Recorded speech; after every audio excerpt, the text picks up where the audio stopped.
ஆத்மாவின் அறிமுகம், பரமாத்மாவின் நினைவு. ஓம் சாந்தி. நாம் இப்போது ஆத்மாவின் அறிமுகத்தை பெற்றுள்ளோம். ஆத்மா ஒரு மிக சிறிய, கடுகை விடவும் மிக சிறிய அளவு இருக்கும் ஒரு ஒளிப்புள்ளி, ஒரு நட்சத்திரமாக இருக்கின்றது. உடல் மிக பெரியதாக இருக்கின்றது. ஆத்மாவை போலவே பரமாத்மாவும் மிகவும் சிறிய ஒளிப்புள்ளியாக இருக்கின்றார். அவருக்கு உடல் இல்லை. அவர் நிராகார பரமாத்மாவாக இருக்கின்றார்.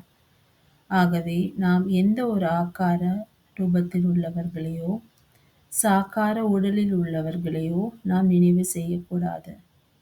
நாம் ஆத்மாக்கள் நிராகார பரமாத்மாவை தான் நினைவு செய்ய வேண்டும். அப்படி நினைவு செய்தோம் என்றால்தான் நமது பாவங்கள் பஸ்பமாகும். நாம் நமது சகோதரர்களை நினைவு செய்யக்கூடாது, ஆனால் தந்தையை நினைவு செய்ய வேண்டும். தந்தை உடலற்று இருக்கின்றார். நாம் இந்த சாக்கார உடலில் ஆத்மாவாக இருக்கின்றோம். ஆகவே நாம் நிராகாரரைத்தான், அந்த ஒருவரைத்தான் நினைவு செய்ய வேண்டும். ஓம் சாந்தி.